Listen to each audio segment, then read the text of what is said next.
Cell या Daniel cell में थोड़ा हमें अंतर पता होना चाहिए।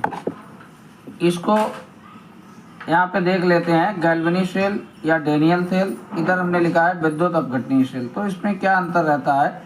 गैल्वेनिक सेल या डेनियल सेल में क्या होता है, रासायनिक ऊर्जा को विद्युत ऊर्जा में बदलते हैं, रासायनिक ऊर्जा को विद्युत ऊर्जा में बदलते हैं। लेकिन विद्युत अपघटनीय सेल में विद्युत ऊर्जा को रासायनिक ऊर्जा में बदलते हैं।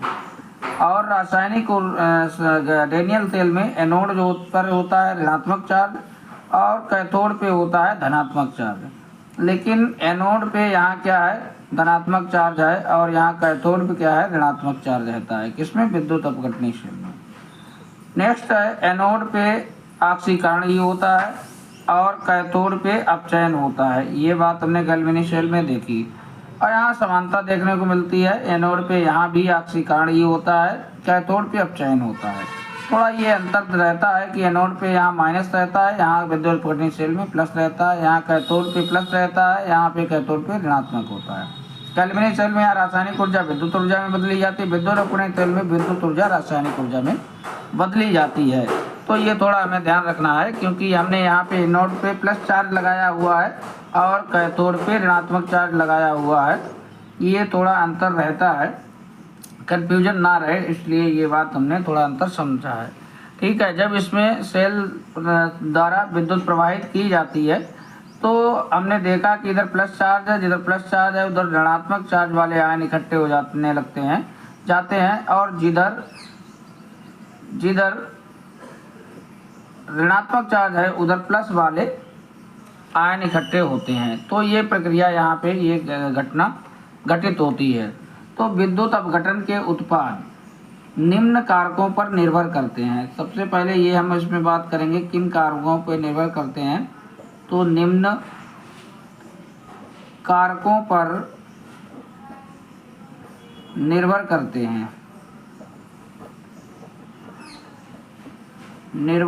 हैं। नंबर 1, यहाँ कैथोड पे क्या होता है, अपचयन होता है। पूरी बात आप लिख सकते हैं, कैथोड पे क्या होगा, अपचयन होता है। और अपचयन किसका होगा? अपचयन उसका होगा जिसका मानक अपचयन विभव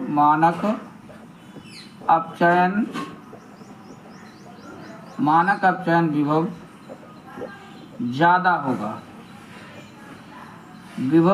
होगा, अधिक होगा। पहली बात हमें ये ध्यान रखनी है कि कैथोड पे अपचयन किसका होगा। अब कैथोड पे अपचयन होता है, लेकिन किसका होता है? जिसका मानक अपचयन विभव अधिक होता है। और इसी में हमें नोट करना है, एनोड पे क्या होगा, एनोड पे क्या होता है, एनोड पे होता है ऑक्सीकरण। और ऑक्सीकरण यहाँ पे किसका होगा? जिसका मानक अपचयन विभव कम होगा, जिसका मानक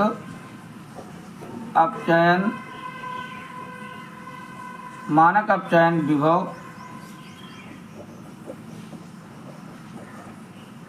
कम होगा। ठीक है, तो पहला पॉइंट हमें ध्यान रखना है, क्योंकि यहाँ पे 2 आयन रहेंगे, 2 से ज़्यादा भी आयन रहेंगे। किसका ऑक्सीकरण होगा, किसका अपचयन होगा? तो अपचयन उसका होगा जिसका विभव अधिक होगा, और किसका ऑक्सीकरण होगा जिसका अपचयन विभव कम होगा। इसके बाद हम नंबर 2 पे बात करेंगे सांद्रता की बात करेंगे। तो सांद्रता, एक तो यहाँ पे 2 माध्यम होंगे, एक गलित माध्यम होगा और दूसरा माध्यम जल होगा। ठीक है, तो गलित अवस्था में जल की बात नहीं करेंगे, केवल गली हुई अवस्था की बात करेंगे। लेकिन जहाँ जल वाली अवस्था होगी वहाँ पे हम बात करेंगे सांद्रता कैसी हो सकती है, कम भी हो सकती है और सांद्रता अधिक भी होगी। तो ये 2 कंडीशन इसमें हम देखेंगे। एक तो गलित अवस्था तो देखेंगे, उसके बाद माध्यम जल होगा तो उसमें सांद्रता कम होगी और अधिक होगी। ठीक है, जो सॉल्यूशन बनेगा वो सांद्र होगा या कम सांद्र होगा या अधिक सांद्र होगा। इसके बाद नंबर 3 पे हम बात करेंगे इलेक्ट्रोड की प्रकृति।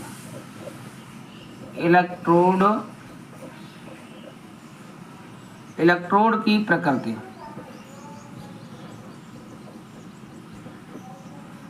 तो इलेक्ट्रोड भी दो प्रकार के होते हैं।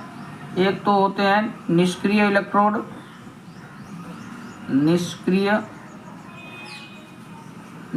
इलेक्ट्रोड, और दूसरे होते हैं सक्रिय।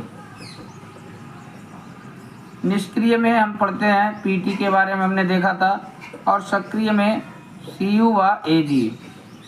निष्क्रिय वो होते हैं, देखिए इलेक्ट्रोड का काम ऑक्सीकरण और अपचयन के लिए स्थान प्रदान करना होता है, जगह प्रदान करना होता है। उसकी क्रिया इलेक्ट्रोड पे ही होगी है। ऑक्सीकरण अपचयन कहाँ होता है? इलेक्ट्रोड पे ही होता है। निष्क्रिय इलेक्ट्रोड वो होता है जो रासायनिक अभिक्रिया में स्वयं भाग नहीं लेता है। सक्रिय इलेक्ट्रोड वो होता है जो रासायनिक अभिक्रिया में स्वयं भी भाग लेता है। ठीक है, तो ये 3 बातें हमें ध्यान रखनी है। एक तो कैथोड है, दूसरा कैथोड पे अपचयन होगा, किसका होगा अपचयन? मानक अपचयन विभव जिसका अधिक होगा। एनोड पे क्या होगा? ऑक्सीकरण होगा जिसका मानक अपचयन विभव कम होगा। नंबर 2 पे सांद्रता। सांद्रता में क्या करेंगे? ये 2 चीज़ें हमें पर देखनी हैं। यहाँ पे गलित अवस्था की बात करेंगे, इसके बाद माध्यम जल लेंगे, उसमें सांद्रता कम भी हो सकती है, अधिक भी हो सकती है। इलेक्ट्रोड की प्रकृति की बात करेंगे, निष्क्रिय इलेक्ट्रोड और सक्रिय इलेक्ट्रोड। ठीक है, तो अब हम इसके उद्वर्धित उपघटक के उत्पादों की चर्चा करना शुरू करते हैं। यहाँ पे ये गैल्वेनी से ये हमने विद्युत अपघटनी सेल ली हुई है, इसको हमने एक बार समझा है, पुनः देख लेते हैं। यहाँ पे हमने विद्युत अपघटनी सेल ले रखी है, दोनों इलेक्ट्रोड इसमें लगे हुए हैं और NaCl विद्युत अपघट्य भी इसमें है। जब इसमें सेल के द्वारा विद्युत प्रवाहित की जाती है तो इधर एनोड है, एनोड पे प्लस चार्ज है, इधर कैथोड है, इधर ऋणात्मक चार्ज है। तो इधर प्लस चार्ज है, जब विद्युत धारा प्रवाहित की जाएगी तो प्लस की तरफ कौन जाएगा? जिसका Cl क्या होगा? जिस प्लस की तरफ कौन जाएगा? प्लस की तरफ जो वो जाएगा जिस पे होगा ऋणात्मक चार्ज। क्योंकि हमें ये पता होना चाहिए जब समान आवेश होता है तो क्या होता है? प्रतिकर्षण होता है, यानी कि एक दूसरे से दूर जाते हैं आवेश आयन। लेकिन जब होता है असमान चार्ज यानी कि विपरीत चार्ज होता है तो यहाँ पे क्या होता है? आकर्षण होता है, यानी कि ये पास पास जाते हैं। समान चार्ज पे क्या होता है? प्रतिकर्षण होता है, प्रतिकर्षण होता है। लेकिन विपरीत पे क्या होता है? आकर्षण होता है। ये हमें बात पता होनी चाहिए। ठीक है, तो यहाँ पे क्या है कि इधर है एनोड पे प्लस चार्ज और इधर क्या है? ऋणात्मक चार्ज। तो प्लस की तरफ कौन जाएगा? ऋण वाला जाएगा, यानी कि जिधर प्लस है चार्ज है उधर, यानी उधर कौन जाएगा? Cl माइनस जाएगा, निगेटिव वाला चार्ज जाएगा। ठीक है, यानी कि एनोड पे कौन जाएगा? एनोड पे जो जाएगा वो कौन होगा? Cl होगा। और इधर है कैथोड, कैथोड पे चार्ज कैसा है? निगेटिव है, तो इधर यानी प्लस जाएगा। ठीक है, प्लस चार्ज जिस पे होगा वो जाएगा। तो ऐसी क्रिया होगी, यानी कि इधर जो जाएगा वो कौन होगा? Cl निगेटिव होगा और इधर Na प्लस जाएगा। ठीक है, इधर Cl माइनस जाएंगे, इधर Na प्लस जाएंगे। ठीक है, इधर के लिए विपरीत आवेश की तरफ जाते हैं। तो पहली अवस्था जो हम पढ़ेंगे वो है नंबर 1 पे बात करेंगे। नंबर 1 पे बात जो हमें करनी है वो क्या करनी है? गलित अवस्था की बात करनी है। तो नंबर 1 पे यहाँ पे हेडिंग डालेंगे गलित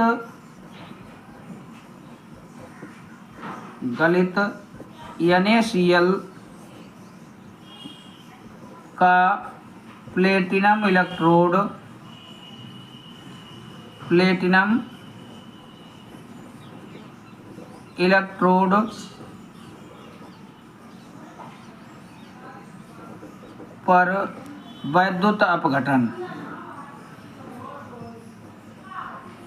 वैद्युत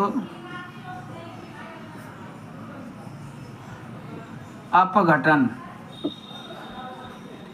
ठीक है, प्लेटिनम इलेक्ट्रोड पर वैद्युत अपघटन, गलित NaCl का प्लेटिनम इलेक्ट्रोड पर वैद्युत अपघटन। ठीक है, तो इस पे हम देखेंगे। यहाँ पे 2 चीज़ें हैं, एक तो एनोड है और दूसरा क्या है? दूसरा है कैथोड। तो एनोड पे क्या होगा? एनोड पे क्या होता है? एनोड पे होता है, हमें पता है, ऑक्सीकरण। एनोड पे रहता है ऑक्सीकरण, और ऑक्सीकरण में क्या होता है, इलेक्ट्रॉनों का त्याग होता है, इलेक्ट्रॉन्स का त्याग होता है। तो यह इधर एनोड है, एनोड की तरफ कौन जाएगा, जिस पे निगेटिव चार्ज होगा, यानी कि धन चार्ज है एनोड पे, एनोड की तरफ कौन जाएगा, निगेटिव चार्ज वाले जाएगा। तो हम देखते हैं कि यहाँ पे कौन सी अभिक्रिया होगी। यहाँ पे अभिक्रिया जो होगी, क्लोरीन है इधर जाएगी, और यहाँ पे एनोड पे यानी कि इस इलेक्ट्रोड पे क्लोरीन गैस मुक्त होगी, Cl2 गैस मुक्त होगी, और यहाँ पे इलेक्ट्रॉन्स बाहर निकलेंगे। यहाँ पे Cl2 है, क्लोरीन गैस को Cl2 के रूप में दिखाते हैं, इसलिए हम यहाँ भी बैलेंस करेंगे और 2 से गुणा कर देंगे, इधर 2 से इलेक्ट्रॉन्स में भी गुणा करेंगे। ठीक है, तो एनोड पे ये अभिक्रिया होगी, एनोड पे ऑक्सीकरण होगा। ऑक्सीकरण किसका होगा, जिसके इलेक्ट्रॉनों का त्याग होता है। ठीक है, तो यहाँ पे कौन जा रहा है, क्लोरीन जा रही है, क्लोरीन गैस ये मुक्त हो रही है, और यहाँ पे क्या हो रहा है, इलेक्ट्रॉन्स का त्याग हो रहा है। अब हम बात करेंगे एनोड के बाद किसकी बात करेंगे, कैथोड की।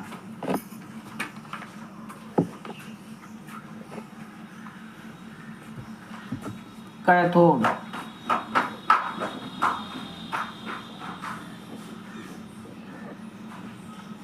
कैथोड पे क्या होता है, अपचयन होता है।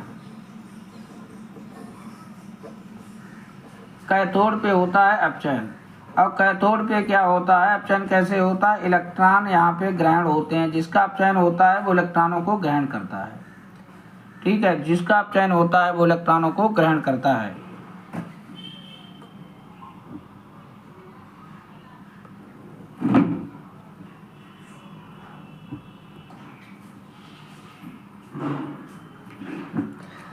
तो कैथोड पे क्या होगा, कैथोड पे होगा अपचयन।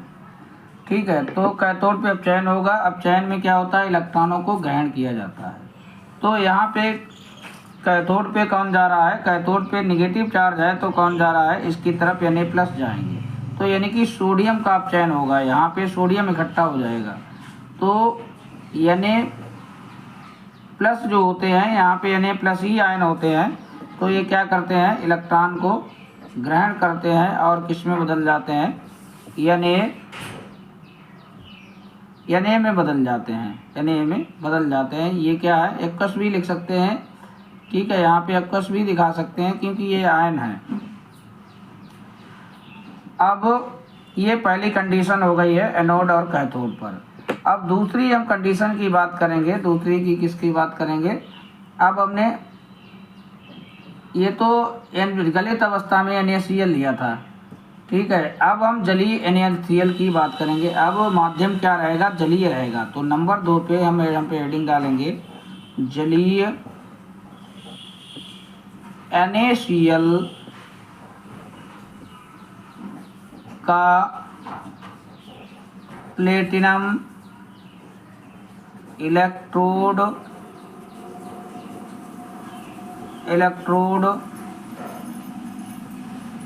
पर वैद्युत अपघटन,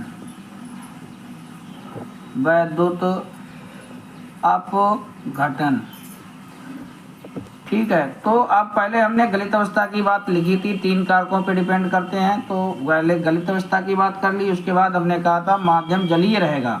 तो जलीय में 2 माध्यम हो सकते हैं, एक तो तनु, यहाँ पे जो वैद्युत अपघट रहेंगे, जो विलयन बनेगा वो कैसा रह सकता है, तनु रह सकता है या सांद्र रह सकता है।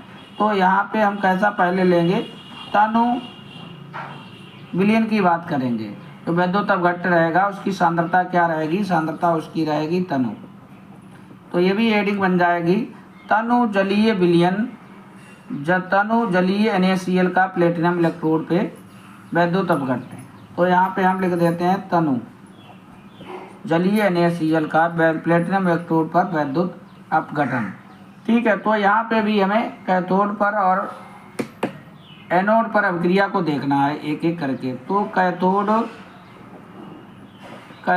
पर अभिक्रिया को हम देखेंगे, कैथोड पे अभिक्रिया क्या होती है, इस चीज़ को हम देखेंगे। ठीक है, तो हमें पता है कैथोड पे क्या होता है, कैथोड पे अपचयन रह होता है। क्या होता है हमें ये पता होना चाहिए, कैथोड पे क्या होता है, अपचयन होता है।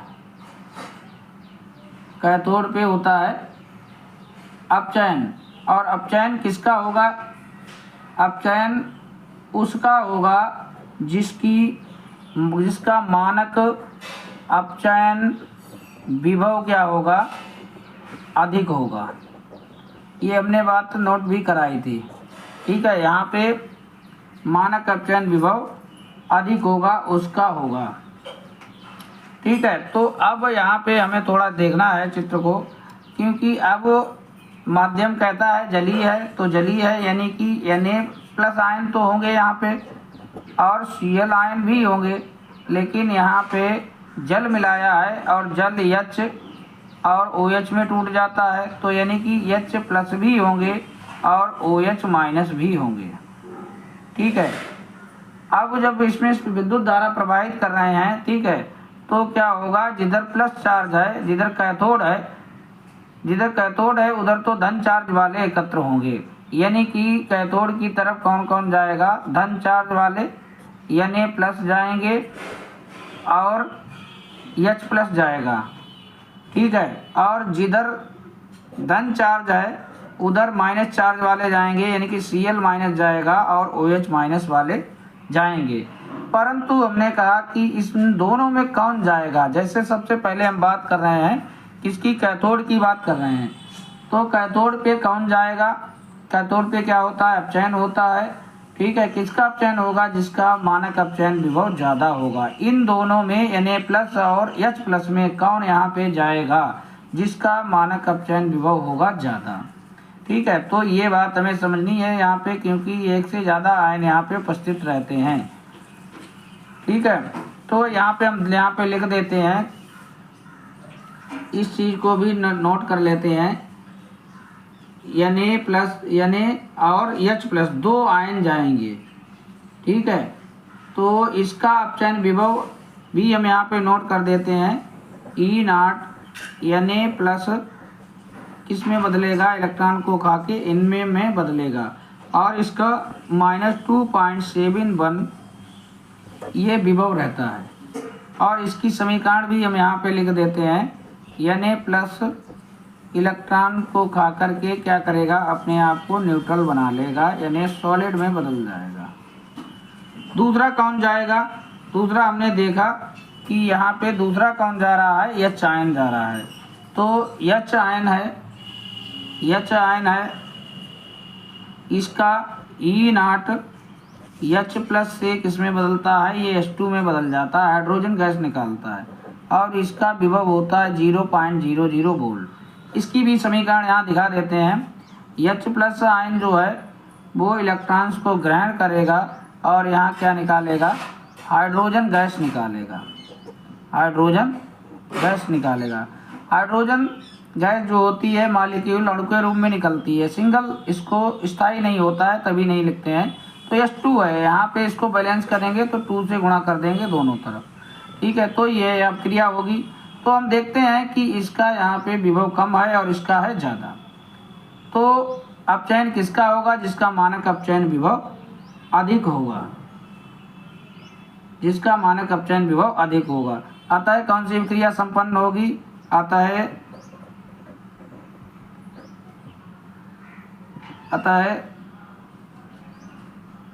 अतः निम्न अभिक्रिया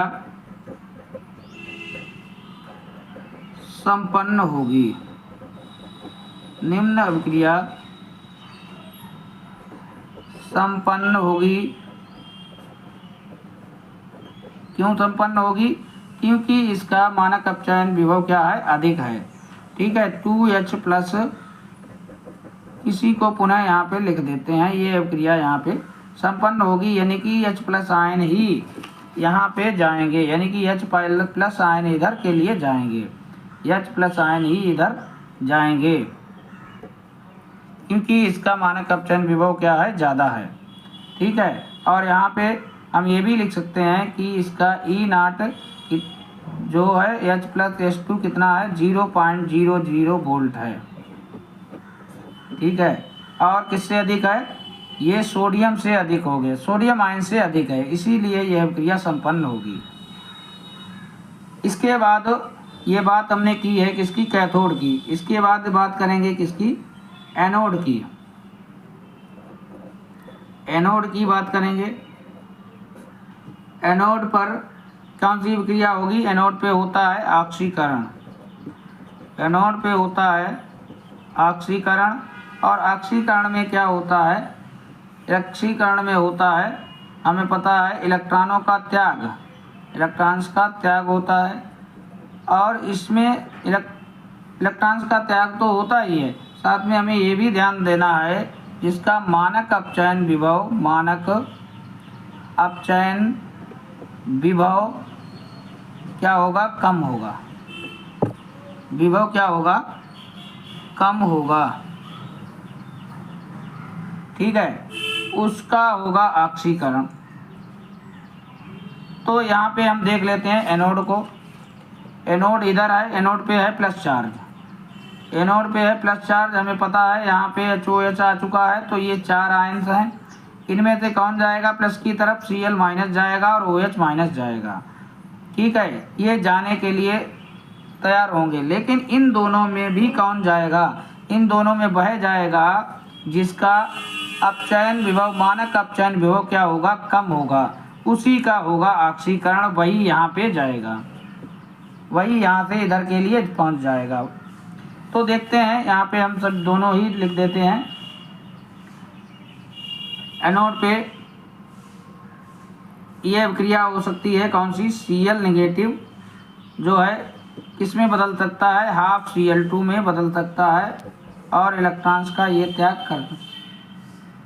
त्याग यहाँ पे करेगा, क्योंकि यहाँ पे इलेक्ट्रॉन्स का त्याग होता है। और इसमें इसका विभव कितना है, E0 Cl माइनस Cl, ये विभव हो गया है 1.36 वोल्ट। मेन बात है इसका विभव हमें देखना है। और H2O आ गया है, तो H2O को हम यहाँ पे दिखा देते हैं। H2O किस में टूटेगा, H प्लस और OH माइनस में ये टूटता है, ठीक है। तो यहाँ पे क्या हो रहा है, ऑक्सीकरण ही हो रहा है।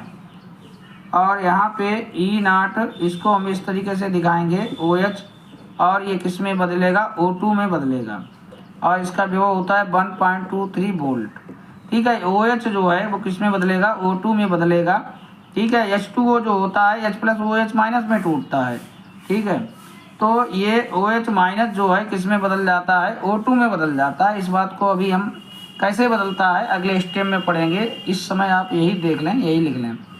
विभव देखते हैं, विभव किसका कम है या किसका ज़्यादा है, इसका ज़्यादा है और इसका कम है, ठीक है। तो यहाँ पे आप समझ जाएं कि OH माइनस का ऑक्सीकरण होना चाहिए, क्योंकि इसका विभव कम है, ठीक है, इसीलिए इसका ऑक्सीकरण होना चाहिए, इसका ऑक्सीकरण होना चाहिए। लेकिन इसका ऑक्सीकरण नहीं होता है। यहाँ पे हम लिख लेते हैं, दूसरा पेज ले लें।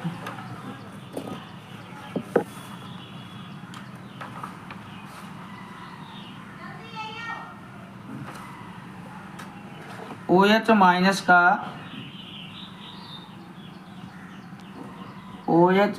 का ऑक्सीकरण होना चाहिए, ऑक्सीकरण होना चाहिए, किंतु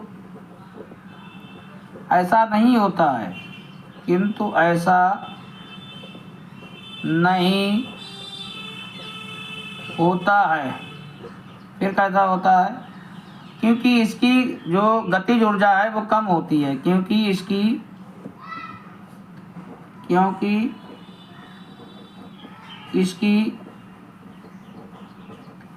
गति कम होती है,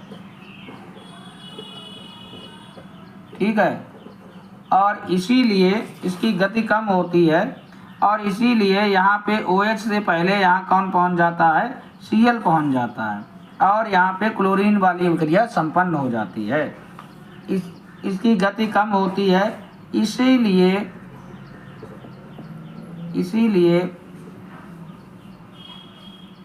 इसीलिए एनोड पर क्लोरीन गैस मुक्त होती है,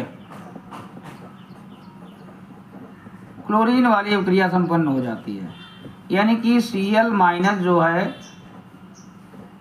वह हाफ Cl2 प्लस इलेक्ट्रॉन्स, ये वाली अभिक्रिया संपन्न होती है। और इसका अगर विभव लिखना चाहें तो इस प्रकार हम लिख सकते हैं, कितना है 1.36 वोल्ट। इस अभिक्रिया को ध्यान रखें, ये अभिक्रिया किताबों में इस प्रकार भी लिखी मिल जाएगी, Cl माइनस यहाँ पे 2 लिखा मिल जाएगा, यहाँ पे Cl2 और यहाँ पे 2 इलेक्ट्रॉन।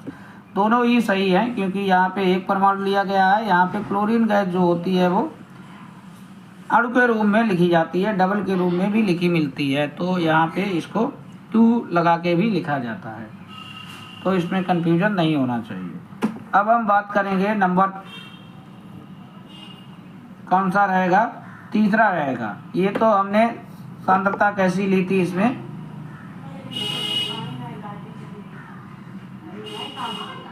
इसमें सांद्रता कैसी ली थी, देखिए अभी हमने जो बात की थी तो इसमें जो सांद्रता ली थी वो हमने क्या किया है, वो सांद्रता हमने कैसी ली है।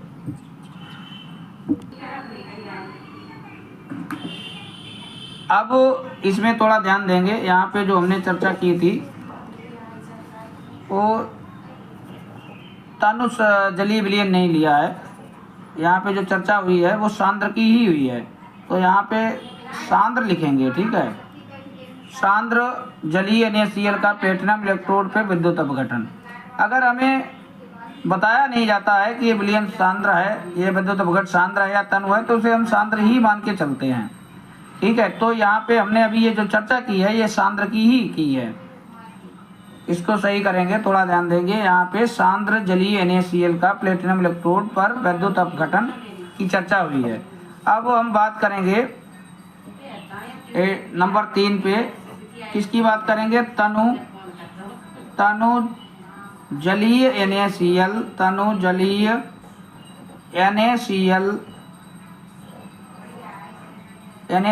का प्लेटिनम इलेक्ट्रोड Pt इलेक्ट्रोड पर वैद्युत अपघटन, प्लेटिनम इलेक्ट्रोड पर वैद्युत अपघटन, प्लेटिनम इलेक्ट्रोड पर वैद्युत अपघटन, ठीक है। तो ये अब देखेंगे, यहाँ पे पहले हमने सांद्र वाली बात की है, अब किसकी बात करेंगे, तनु या जलीय NaCl की बात करेंगे, ठीक है। तो इसके अपघटन की बात करेंगे। अब सबसे पहले हम यहाँ पे ले लेते हैं कैथोड या एनोड में कोई भी एक ले लेंगे। कैथोड की बात कर लेते हैं। कैथोड पे क्या होता था, कैथोड पे होता है अपचयन, और अपचयन किसका होता है, जिसका मानक अपचयन विभव क्या होता है, अधिक, तो उसका होता है क्या, उसका होता है अपचयन। और अपचयन में इलेक्ट्रॉन्स को क्या किया जाता है, ग्रहण किया जाता है, इलेक्ट्रॉन्स को ग्रहण किया जाता है। तो ठीक है, यहाँ पे हम देख लेते हैं, यहाँ पे क्या क्या है, Na प्लस है, Cl माइनस है, और H प्लस है, और OH माइनस है, ठीक है। और इधर क्या है, इधर है कैथोड, और इधर क्या है, इधर है एनोड। तो हमें पता है कि इधर नेगेटिव चार्ज है तो इधर Na प्लस जाएगा और H प्लस जाएगा, और इधर कौन जाएगा, Na प्लस नहीं, Na Cl माइनस जाएगा, और यहाँ पे OH माइनस जाएगा, ठीक है। ये दो यहाँ पे आयन हैं, ठीक है। तो इन दोनों में कौन यहाँ पे कैथोड पे पहुँचेगा, और इन दोनों में कौन यहाँ एनोड पे पहुँचेगा। तो सबसे पहले हम बात कर रहे हैं कैथोड की। कैथोड पे क्या होगा, कैथोड पे जो होगा कि यहाँ पे ऋणात्मक चार्ज है तो प्लस वाले जाएंगे, प्लस में कौन जाएगा, यानी कि जिसका मानक अपचयन इन दोनों में विभव अधिक होगा, जिसका विभव अधिक होगा, ठीक है, वही पहुंच जाएगा कैथोड पर, ठीक है। तो Na प्लस और H प्लस की बात हम करेंगे, ठीक है। तो Na प्लस H प्लस की बात हम करेंगे, यानी कि Na+ जो है यहाँ पे इलेक्ट्रॉन्स को क्या कर रहा है, ग्रहण कर रहा है, और Na सॉलिड में अपने आप को बदल रहा है। और इसका अगर हम क्या लिख दें, इसका लिख देते हैं E0 Na+ और Na, ये इसका विभव है, और विभव इसका होता है -2.71 वोल्ट। दूसरी बात हम कर लेते हैं, तो दूसरा है हाइड्रोजन H+ इलेक्ट्रॉन्स ये ग्रहण करेगा और अपने आप को इस तरीके से हाफ H2+ में बदल लेगा। ठीक है, तो इसका भी अगर विभव यहाँ पे लिख दें तो H+ और H2 में बदलेगा, और इसका विभव 0.0 होता है, सभी को इसका पता है। ठीक है, तो इसमें किसका अधिक है, यानी कि ये माइनस में है प्लस में है, तो हाइड्रोजन वाला ये विभव अधिक हो जाएगा। आता है निम्न अभिक्रिया संपन्न होगी, निम्न अभिक्रिया संपन्न होगी। क्यों संपन्न होगी, निम्न अभिक्रिया संपन्न होगी, क्यों संपन्न होगी, क्योंकि हाइड्रोजन का विभव जो है ज़्यादा है। पूरी बात भी लिख सकते हैं, H+ इलेक्ट्रॉन्स यहाँ पे बना दें, और गिब्स में आप H2 ये लिख दें यहाँ पे, और इसका अगर विभव लिखना है तो H+ और H2 यहाँ पे कितना आ जाएगा, 0.0 वोल्ट है, ये ज़्यादा है, तो अभिक्रिया संपन्न होगी। इस अभिक्रिया को हम ऐसे भी लिखा देखते हैं, क्योंकि यहाँ पे हाइड्रोजन जो होती है वो गैस के रूप में मुक्त होती है। H+ तो जो है वो सही लिखा है, ये भी अभिक्रिया देखने को मिल जाती है। यहाँ पे H2 के रूप में बुक्स में दे देते हैं, तो यहाँ पे भी 2 से गुणा कर दी जाती है। ठीक है, तो ये भी अभिक्रिया सही है। इस तरीके से भी अगर कहीं देखने को मिलती है तो वो भी सही है, क्योंकि हमने यहाँ पे क्लोरीन में भी दोनों लिख दी हैं, तो यहाँ पे भी दोनों हमने बता दी हैं। ठीक है, इसके बाद हम बात करेंगे, ये कैथोड की बात की है, अब इसके बाद एनोड की बात करेंगे। इसके बाद एनोड की बात करेंगे। ठीक है, यहाँ पे यही अभिक्रिया संपन्न होती है, यही अभिक्रिया संपन्न होती है। इस समीकरण को हमने ऐसे भी लिख दिया है, तो ऐसे भी लिख सकते हैं, क्योंकि हाइड्रोजन को गैस के रूप में लिखा जाता है, 2 से गुणा दोनों तरफ कर सकते हैं।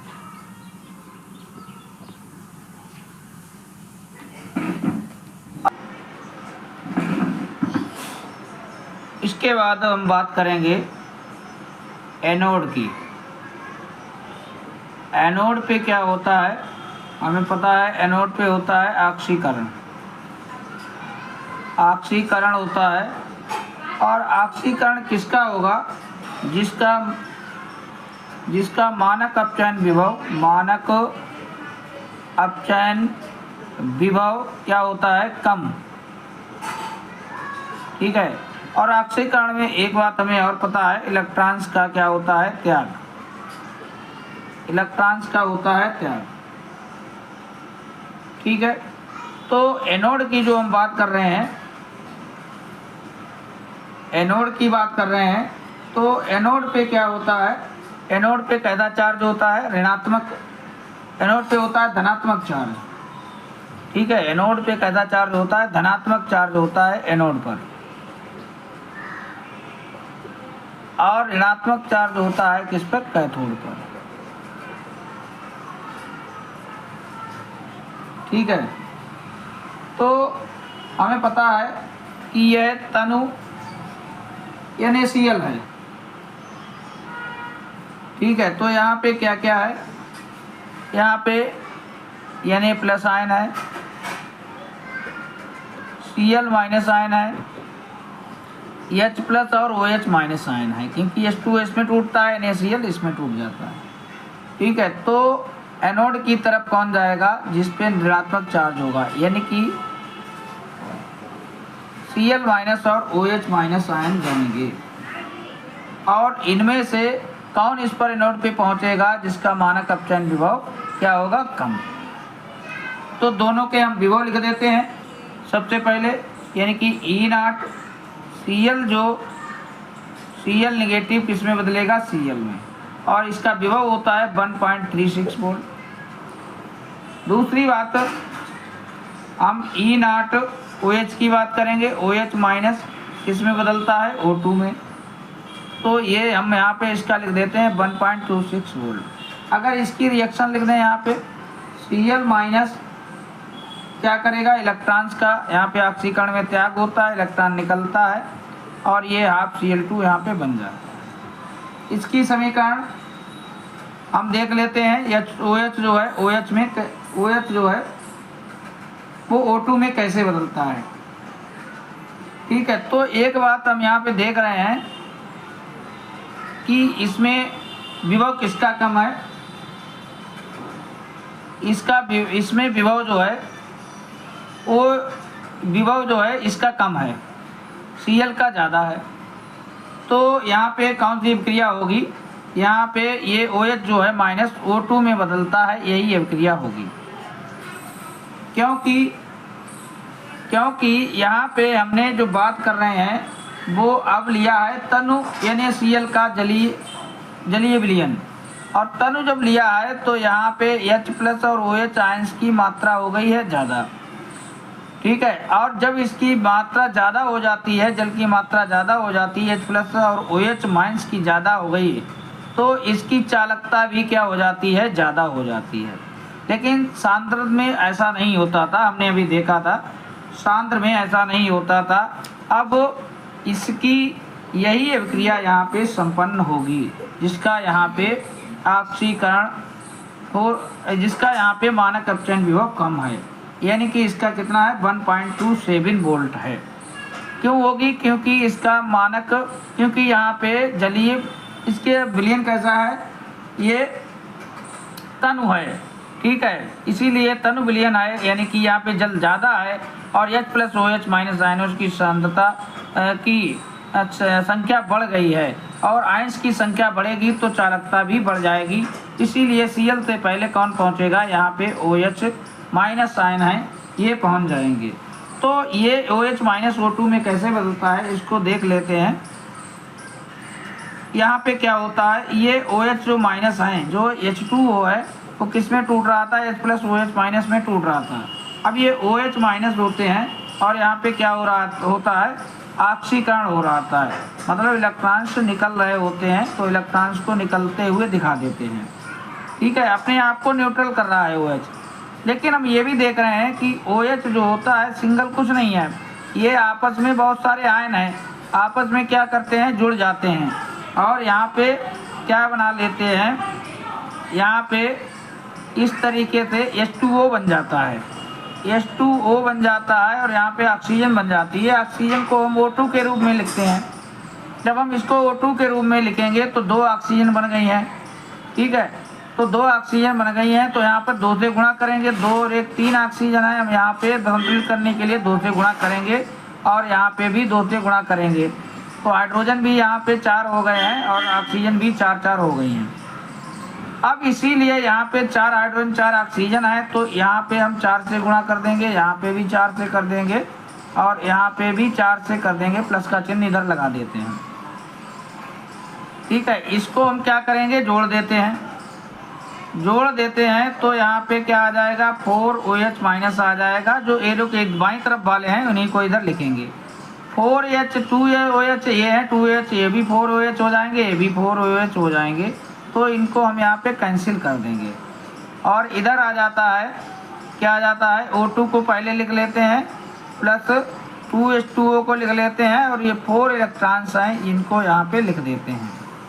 ठीक है, यानी कि जो OH था वो किस में बदल रहा है, OH माइनस था वो O2 में बदल रहा है, और H2O बाहर निकाल रहा है। इसी को हमने यहाँ पे दिखाया है, और इसका विभव जो है वो 1.27 वोल्ट है, कम है। ठीक है, तो यही अभिक्रिया यहाँ पे संपन्न होती है, इस बात को हम यहाँ पे नोट कर लेंगे। ठीक है, तो ये कौन सी अभिक्रिया हो गई है, ये हो गई है तनु विलयन। जब हमने लिया है, यानी Cl यानी कि कम मात्रा में है, यहाँ पे पानी ज़्यादा मात्रा में है, जल अधिक मात्रा में है। इसके बाद हम किसकी बात करते हैं, इसके बाद जो हम बात करेंगे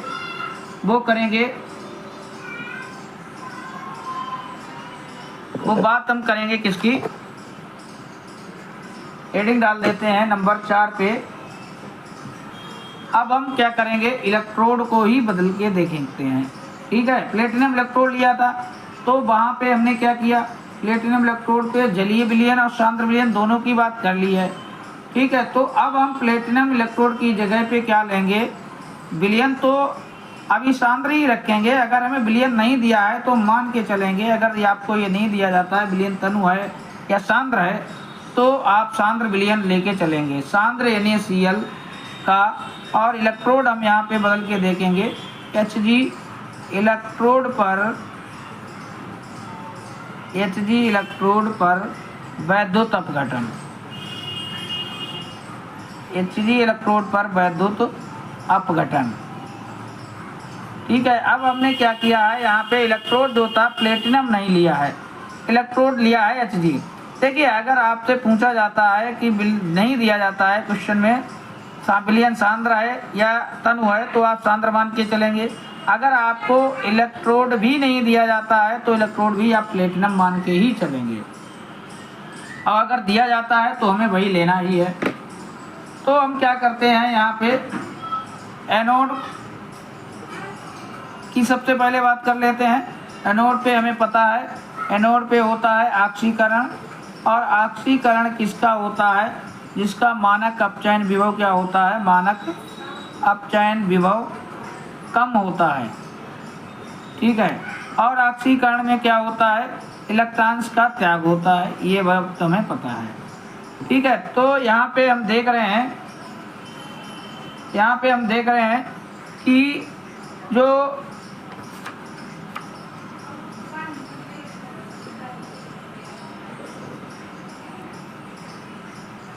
आयन कौन कौन से हैं, यहाँ पे आयन जो यहाँ पे रहेंगे वो आयन जो हैं कौन कौन से हैं, यहाँ पे आपको पता है, एक तो NaCl Na+ और Cl- में उपस्थित रहेगा, और आयन जल जो है वो H+ OH- में उपस्थित रहता है।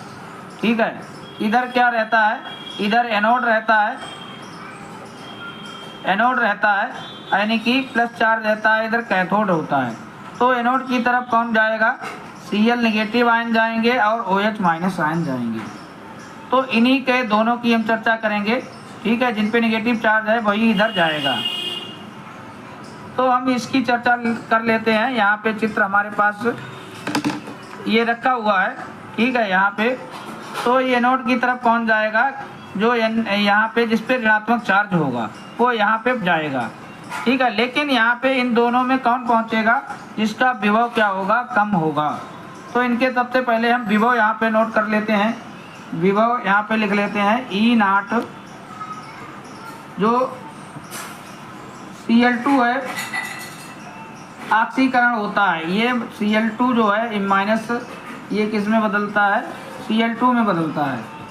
ठीक है, तो यहाँ पे ये इसका विभव होता है 1.36 वोल्ट, और यहाँ पे E0 OH- आयन है, ये किस में बदल जाते हैं, O2 में। इसका विभव कितना है, 1.27 वोल्ट।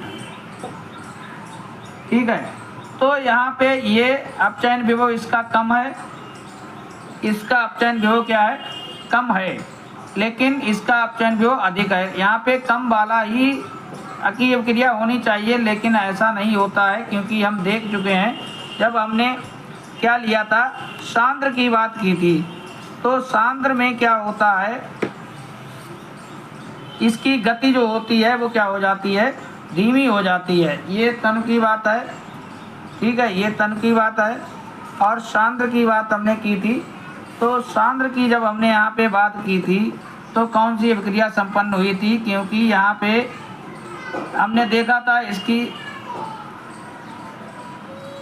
ये है, यहाँ पे 1.277 है, यहाँ पे 3 नहीं है, 7 है।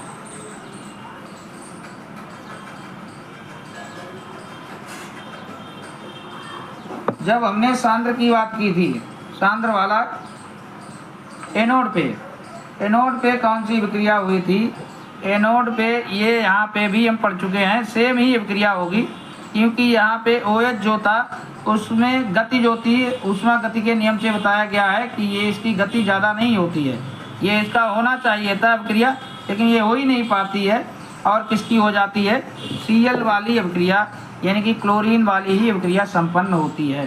तो उसी अभिक्रिया को हम सेम समझ लेंगे, लिख देंगे कौन सी अभिक्रिया संपन्न होगी? Cl माइनस, गिब्स में क्या हो जाएगा? ऑक्सीकरण हो रहा है तो हाफ Cl2 यहाँ पे लिख देंगे, इलेक्ट्रॉन्स का त्याग होगा। या इसी अभिक्रिया को हम इस तरीके से लिख सकते हैं 2Cl माइनस, गिब्स में Cl2 और यहाँ पे 2 इलेक्ट्रॉन निकलते हुए दिखा देंगे। यही अभिक्रिया यहाँ पे संपन्न होगी। OH वाली अभिक्रिया नहीं हो पाती है क्योंकि इसकी ऊष्मागतिकी रूप से क्या होता है? गति कम होती है। तो ये हमने नंबर 4 पे एनोड को भी समझा है। इसके बाद हम बात करेंगे 4 की बाद, किसकी बात करेंगे? एनोड के बाद कैथोड की बात कर लेते हैं। ठीक है, तो कैथोड पे क्या होगा? कैथोड को यहीं देख लेते हैं।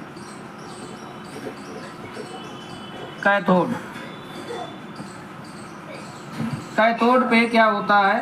कैथोड पे कौन जाएगा? जिस कैथोड पे हमें पता है कैसा चार्ज होता है। कैथोड पे जो चार्ज होता है वो ऋणात्मक होता है, यानी कि जिस पे प्लस चार्ज रहेगा वही जाएंगे कैथोड पे, यानी कि जिस पे प्लस चार्ज होगा H प्लस जाएगा या Na+ जाएगा, इन्हीं दोनों में कोई जाएगा। और यहाँ पे कैथोड पे क्या होता है? अपचयन होता है। अपचयन किसका होगा? जिसका विभव क्या होगा? अधिक होगा। जिसका विभव अधिक होता है वही पहुँचता है। और अपचयन में क्या होता है? इलेक्ट्रॉन्स को ग्रहण किया जाता है, ये बात भी हमें पता है। तो इन दोनों का हम विभव यहाँ पे लिखेंगे। ठीक है, इन दोनों का हम यहाँ पे विभव लिख देते हैं। E0 Na+ जो है किस में बदलता है? Na में बदलता है और -2.71 वोल्ट। और E0 H+ जो है किस में बदलता है? हाइड्रोजन में बदलता है, इसका 0.00 में ये वोल्ट होता है। तो विभव किसका अधिक है? हाइड्रोजन का अधिक है। यानी कि अभिक्रिया कौन सी होनी चाहिए? यही होनी चाहिए। लेकिन यहाँ पर भी हमें ध्यान देना है कि ऐसा नहीं होता है, क्योंकि यहाँ पे क्या होता है कि जो सोडियम होता है और Hg होता है, इसका क्या बन जाता है? इसका बन जाता है अमलगम। अमलगम बन जाता है, बहुत ज़्यादा ये घुलित होता है। ठीक है, ये सक्रिय इलेक्ट्रोड है, इसमें बहुत ज़्यादा घुलता रहता है। ठीक है, इसीलिए यहाँ पे ज़्यादा घुलते हैं तो आयनों की संख्या ज़्यादा हो जाती है और इनकी चालकता भी ज़्यादा हो जाती है। ठीक है, इसीलिए यहाँ पे कौन सी अभिक्रिया संपन्न होती है? यहाँ पे अभिक्रिया संपन्न हो जाती है Na+ क्या करता है? इलेक्ट्रॉन्स को ये ग्रहण करके अपने आप को क्या कर लेता है? Na में बदल लेता है। ठीक है, और इसका अपचयन विभव भी हम लिख देते हैं, पता है कितना है? Na+ जो है Na में बदल रहा था तो इसका अपचयन विभव -2.7 वोल्ट है, कम है, फिर भी ये अभिक्रिया होती है। फिर भी ये अभिक्रिया होती है। ठीक है, तो इस बात को हमें थोड़ा यहाँ पे ध्यान देना है। H+ जो है, H+ वाली अभिक्रिया होनी थी, हाइड्रोजन वाली अभिक्रिया, लेकिन ये नहीं हो पाती है। कारण क्योंकि Na+ और Hg जो है वो क्या बना लेते हैं? आपस में अमलगम बना लेते हैं। Hg जो है ये दोनों आपस में बहुत ज़्यादा घुलित होते हैं। घुलित होने की वजह से आयनोड टूट जाते हैं, ये आपस में घुलित हो जाते हैं ज़्यादा, तो इनकी ये आयन ज़्यादा बन जाते हैं, तो इनकी गति भी ज़्यादा हो जाती है और ये अभिक्रिया यहाँ पे संपन्न हो जाती है इस प्रकार से।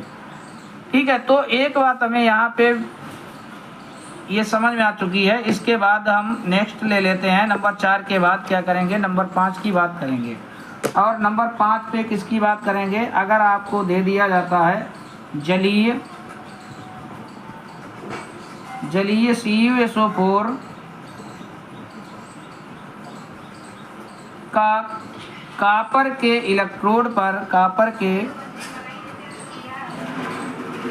इलेक्ट्रोड पर वैद्युत अपघटन।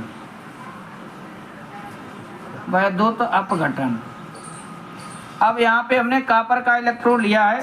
ठीक है, CuSO4 की बात कर रहे हैं तो एनोड की बात कर लेते हैं। पहले एनोड की बात करेंगे। एनोड पे क्या होता है? एनोड पे होता है ऑक्सीकरण। ऑक्सीकरण किसका होता है? जिसका अपचयन विभव क्या होता है? मानक अपचयन विभव क्या होता है? कम होता है। ठीक है, कम होता है। ऑक्सीकरण में इलेक्ट्रॉन्स का क्या होता है? इलेक्ट्रॉन्स का होता है त्याग। ठीक है, तो यहाँ पे कौन कौन हो जाएगा, हमें पता है CuSO4 जो है, CuSO4 क्या करेगा, CuSO4 Cu2+ और SO4 2- में टूट जाता है। ठीक है, इसके बाद यहाँ पे जल भी है, तो ये जल जो है वो हमें पता है H+OH- में टूट जाता है। इसके साथ ही यहाँ पे कापर भी है, कापर जो है हमें पता है सक्रिय इलेक्ट्रोड होता है, तो ये भी यहाँ पे रहता है। तो इन दोनों में, इन सभी में यानी कि कौन कौन से आयन हो गए हैं, आयन यहाँ पे ये हो गए हैं, 4 आयन 5 बन चुके हैं। Cu2+ है, SO4 2- है, और यहाँ पे H+ है और OH- है, और साथ में Cu भी रहेगा। ठीक है, Cu भी रहेगा। तो यहाँ पे कौन सी विक्रिया संपन्न होगी, यहाँ पे कॉपर इलेक्ट्रोड थे, तो जिसका हमें पता है अपचयन विभव कम होगा। ठीक है, जिसका अपचयन विभव कम होगा तो वही विक्रिया संपन्न होगी। लेकिन एनोड पे क्या होता, कैसा चार्ज होता है, एनोड पे धनात्मक चार्ज होता है। तो जिन पे धनात्मक चार्ज होता है, यानी कि जिस पे एनोड पे वही जाएगा, जिस पे कैसा चार्ज रहेगा, एनोड पे तो धनात्मक होता है, यानी कि जिस पे ऋणात्मक चार्ज होता है वही जाएगा। तो यहाँ पे या हम ये कह सकते हैं जिसका मानक अपचयन विभव कम होता है वो यहाँ पे जाएगा, यानी कि OH- आयन इसमें से कोई जाएगा, SO4 2- इसमें से कोई जाएगा, और Cu इसमें से कोई जाएगा। तो हम देखते हैं सबसे कम जो अपचयन विभव होता है वो यहाँ पे कॉपर का होता है। तो कॉपर ये यहाँ पे कहाँ जाके, एनोड पे जाके मुक्त हो जाएगा। ठीक है, तो कौन सी क्रिया हो जाएगी, Cu गिब्स Cu2+, और यहाँ पे 2 इलेक्ट्रॉन से बाहर निकल जाएंगे। ठीक है, ये 2 इलेक्ट्रॉन बाहर निकल जाएंगे। इसका विभव जो होता है कॉपर का हम लिख देते हैं, Cu क्या कर रहा है, यहाँ पे ऑक्सीकरण हो रहा है, तो Cu2+ बन रहा है, और इसका विभव 0.27 वोल्ट होता है। ठीक है, इन सब में इसका सबसे कम होता है। इसके बाद हम बात कर लेते हैं कैथोड पर। कैथोड पर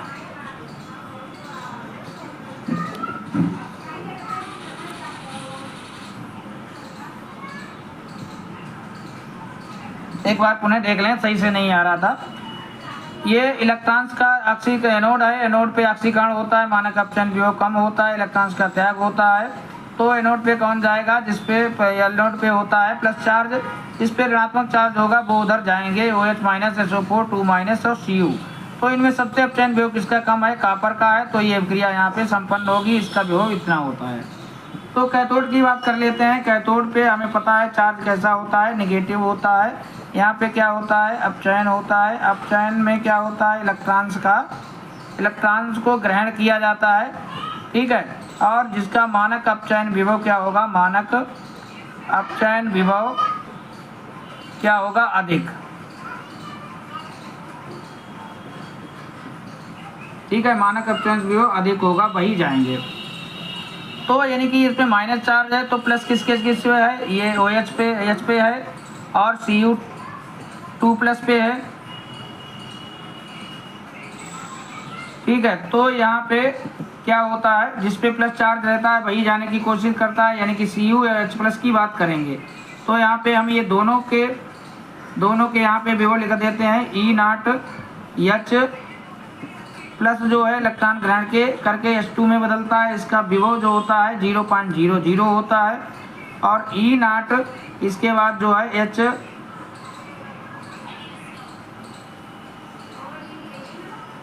प्लस वाला ही जाएगा, यानी कि H वाला तो लिख चुके हैं, यानी कि Cu2+ है, ये किस में बदलेगा, Cu में बदलेगा, और इसका विभव हमें पता है कितना है, 0.27 है।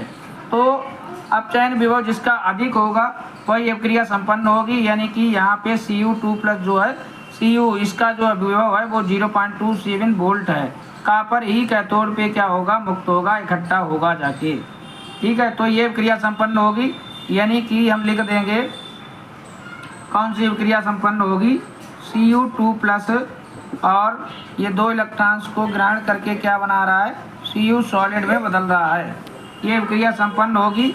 इसका विभव हमें पता है E0Cu2+, यानी कि Cu कितना है 0.27 वोल्ट है। ठीक है, ये अभिक्रिया यहाँ पे संपन्न होगी और कापर जो है वो कहाँ पे पहुँचेगा, कापर जो है कैथोड पे पहुँच जाएगा, वहीं पे मुक्त होगा जाके। कापर जो है यहाँ पे कैथोड पे मुक्त होगा जाके। अब देखिए हो क्या रहा है, हो ये रहा है कि यहाँ पे क्या हो रहा है कि यहाँ पे इसका इस तरीके से ये बना हुआ है, दोनों इलेक्ट्रोड इस तरीके से लगे हुए हैं और कापर क्या कर रहा है, कापर यहाँ से जाता है और इधर क्या होता है, इकट्ठा हो रहा है। यानी कि ये वाली जो राड है पतली होती जाएगी और ये वाली राड जो है वो क्या होती जाएगी, मोटी होती जाएगी। ठीक है, तो विद्युत अपघटन के द्वारा क्या होता है, विद्युत अपघटन के द्वारा एक तो हम विद्युत का शोधन भी कर सकते हैं। यहाँ पे जो अशुद्धियाँ रह जाती हैं वो नीचे बनी रह जाती हैं, इन्हें मड बोलते हैं। ठीक है, तो ये अशुद्धियाँ यहाँ पे रह जाती हैं। दूसरा हम इलेक्ट्रोप्लेटिंग यानी कि परत चढ़ाने का भी काम करते हैं। मान लेते हैं यहाँ पे हम क्या कर रहे हैं, दो इलेक्ट्रोड ले रहे हैं, एक यहाँ पे Au ले रहे हैं और दूसरा Ag का ले रहे हैं। तो इस पे हमें क्या चढ़ानी है, परत चढ़ानी है Ag पर सोने की। तो जिसकी परत चढ़ानी होती है तो उसको लगा देते हैं, जिस पर चढ़ानी होती है उसको यहाँ पे इलेक्ट्रोड के रूप में लगा देते हैं। ठीक है, तो ये Au की परत इसमें लगाते हैं तो Au की परत धीरे धीरे इस पर चढ़ती जाती है। ठीक है, जो यहाँ पे आयंस होते हैं वो इसके ऊपर इकट्ठे होते जाते हैं।